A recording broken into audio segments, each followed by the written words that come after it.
আসসালামু আলাইকুম। প্রিয় ভাই বন্ধুরা দেশ বিদেশ থেকে যারাই আমার এই ভিডিওটি দেখছেন আপনাদের সবাইকে জানাই আসসালামু আলাইকুম। আপনারা কেমন আছেন? আশা করি ভালো আছেন। তো এখন আমি আপনাদেরকে এমন একটি বিষয় বলবো, যে বিষয়টি আমাদের গর্ব ও খুশির বিষয়।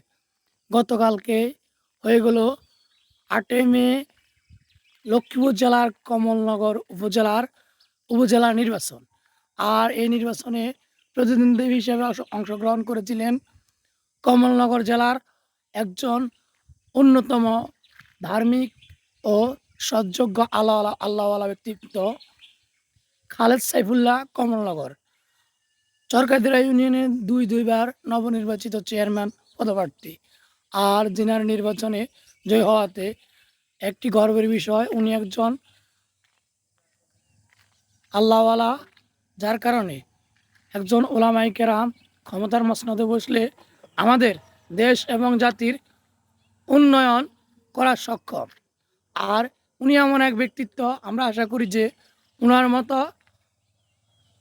ওলামায়ে কেরাম, উনার মতো একজন যোগ্য আলেম যদি ক্ষমতার মসনদে বসে, তাহলে দেখা যাবে কি সুদ, ঘুষ, দুর্নীতি, লুণ্ঠন, রাহাজানি, টেন্ডারবাজি, চাঁদাবাজি, এই ধরনের যত গুনাহ ও আমাদের দেশের উন্নয়ন ঠেকাতে যত দুর্নীতি, এই দুর্নীতি কমবে আর হবে দেশের উন্নয়ন। তাই হুজুরের এই জয়ে আমরা সবাই আনন্দে উল্লসিত। আর দোয়া করি আল্লাহ তাআলা যেন হুজুরকে নেক হায়াত দান করেন। আসসালামু আলাইকুম।